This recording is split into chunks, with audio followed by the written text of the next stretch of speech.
Howdy all, my name is Dave, and welcome to Songs of Six. This is Split River Plains, the save I've been working on for about 7 weeks now.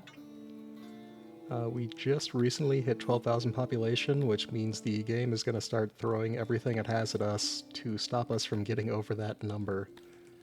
It's kind of the population cap. There's absolutely ways around it, and I'm going to kind of show you my version of the standard issue one, which is basically getting prisoners and then converting them into plebeians by either letting them serve their time or going to court and pleading for their innocence. Normally you do this by either going to war or taking raids and capturing the raiders.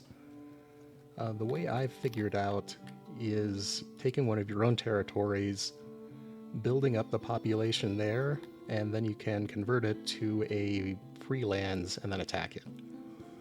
But there's a few keys. Why is my admin so low? Well, we'll go into that in a minute.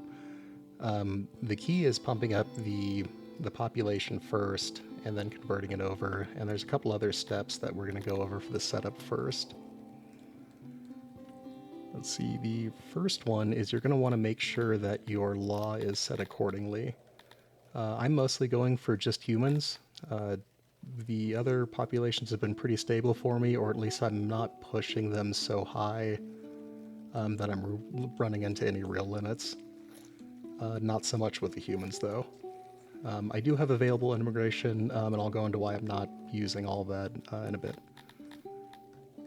So for the law, I have them not to be set to execute, because, if I'm trying to get more, I don't want to just kill them right away. We do need some executions to keep them happy. I'm doing that to the other races that I'm not educating. The humans get a bunch of education invested in them, so I don't want to execute them because they've got all that work put into them. So they're just getting imprisoned, and that'll also keep around all the ones that I'm going to import, quote unquote. So this is what's working for me. Obviously, if you have a mono race, you're going to want to keep this to, I'd say 12%, but 15 since we're running intervals of 5 here, or whatever's working out for you. Just keep in mind that as your prisoners come in, this is going to apply to them too. So you'll want to keep them to be as imprison as many as possible to keep them all around, pretty much. The other thing is you want to have spare room in your jails. I have plenty right now. I've got 400 extra capacity, and that doesn't mean I can take in 400 because you're still going to want some working capacity in your jails just for, standard going on stuffs. If you don't, that'll mean whenever someone gets arrested, they'll go to jail, see that they're full, and decide they leave. So all those people you're trying to hold on to are going to start either exiling themselves or default to the other forms of punishment, which may or may not be getting hanged. And again, you're going to lose that population you're trying to gain. Let's see, the other thing is you're going to want to make sure you have available housing, services, all that stuff set up for them, so they actually have a place to go. And the reason for that, which I'm going to explain to the best of my ability here, and the reason I'm not using these immigrants in part is so as your nurseries are running, you might notice that you get some population bounce. Having available immigrants will help you kind of keep a more stable population because they'll fill in the gaps for you. So there's the deranged. These don't really... Let me slow it down so that doesn't bounce around too much.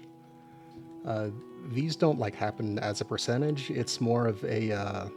you can almost look at it as inverse immigration, right? Like if this meter were to go left and turn red, that would be when you're at risk of creating deranged.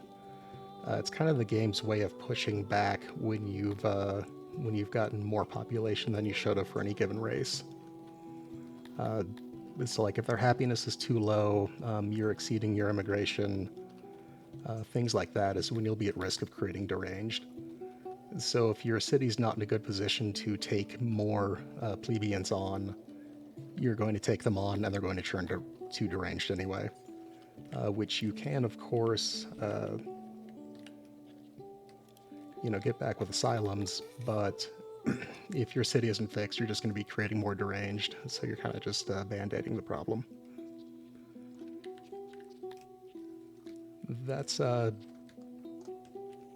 I know there's more mechanics that go into deranged, but that's the best way I can describe it, is if you can just imagine this meter going left is when deranged are created. So you want to be sure that your city is in a position to accept more people before you kind of shove more into it. And the reason this works so well is because the people you're adding don't count as immigrants, they count towards your base population. So you're going to add to your reproduction capability without adding immigrants. So rather than having to wait for your immigrants to become naturalized citizens through, them having children, quote unquote, using up your reproduction capability that they've added to, and then waiting for them to go through their full life cycle, become naturalized, and then increasing this number while lowering your immigrant number. We can just, shove in more population. Let's see, what are the other steps? We need our realm and an army. You're not going to need much of an army, really. I think we should be able to actually get away with retaking this with 50 completely unarmed, untrained Garthemi, and we're going to give it a shot too. So this is the place I chose. It has the high species biome modifier for humans and Crotonians if we want to grab some. Oh good, our admin's back to normal. I'm sure everything's fine. That actually might have been a byproduct of recovering from the last disease outbreak. That's not a lot of admin for us. It might keep going up, but we'll see if we have enough anyway. We don't really need a ton to demonstrate this. So we're going to go ahead and build this up. Since we have a giant army on here, we can get away with pretty much any number of war crimes of this city, and they're going to be happy with us. We have a ridiculous number of workers too, because we've got a very, very developed empire. So let's start tossing these things on. And we can even get away with building a level 3 humidifier. And yeah, they are plenty loyal because they are terrified of this army. We don't even have to get them drunk first. So let's go ahead and accept that. And we can see the population target is now 3.22k, so 3,200. That's going to increase the number of population we can pull from it when we later turn it and attack it. So let's go into as hyper speed as we can with this population, which in 17x, I'll take it with 12,000. And this is going to take a while, so this is probably going to be the part where I cut and come back to y'all once this number is increased so we can do the next steps. So I'll be back in a bit. Actually, I'm going to bring y'all back real quick so we can raise that Garthemi army. In case you've never seen how to do that with the conscripts. Go into here and pick up our Garthemis. Yeah, let's see if we can just do it with 15. We're not going to give them any gear or training. It's going to be the worst army ever. I'm pretty sure if you took these guys and made them fight 15 other Garthemi, they would both instantly flee and probably not even make any contact. And I bet it'll still win against these guys. For reasons we'll see. So they're going to be on their way in a couple days. They'll definitely be ready by the time this place is grown up. And we got a little more admin, so we can upgrade Tane a little bit.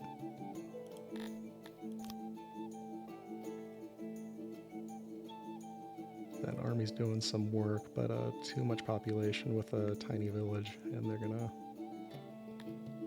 I mean, I'm sure it would have been fine, but anyway, we're gonna keep watching this village grow, and I'll bring y'all back in a bit. Alright, we've let our realm grow up. We're at a 2,730 population now. It's got a little more room, but I'm gonna call that good for now. And now, to their complete surprise, we're just going to grant them their freedom as a bunch of rebels. Let's go ahead and slow down to super slow speed. and we're going to abandon the region. So now it's in the hands of a free land, which means anything we do to it, there's no diplomatic consequences. So it is free real estate. And for not too long, and this is kind of like when you take over a realm from an enemy, they're going to retain the population we left them with. And since they're brand new, and we don't really have to worry about travel time because we're already there, they have no garrison. Because, they were just granted autonomy all of a sudden, and they have no idea what they're doing. So we're going to take our army of 15 Garthemi and see if this works. Speed back up time here. And they're going to walk over it. Alright, they're just doing a pass to check things out. There we go. Alright. So yeah, since they didn't have a chance to raise an army, they had no defense. So awesome. That's 72 humans. I do feel like there's going to be a sweet spot with like how big you can make one of those realms and turn it over as, but further science is required. I do want to spend some time figuring that out. And I guess I'll probably play with it a bit and maybe post a comment update and see. Or maybe we'll do that on stream, which, by the way, twitch.tv/Dave_DEIGHV_, Wednesday, Friday, Sunday, 11 to 3, 4-ish, we'll see, Pacific Standard Time. Join me sometime and ask me your Burning 6 questions. There has to be a better way to say that. Alright, so all we want is the humans from here, so let's crank all those down. And we can go ahead and raise it, because again, no diplomatic consequences. It is going to drop our chivalry down, but we're not too worried about that. That's just a temporary metric, it'll go back up. If we did this 10 times in a row, we might have a problem. Which we might at some point, but we probably wouldn't be raising them if we were. Anyway, let's go ahead and reoccupy this space. Slow time down. This is because we raised it. It's going to take a little while to recover. But that's okay.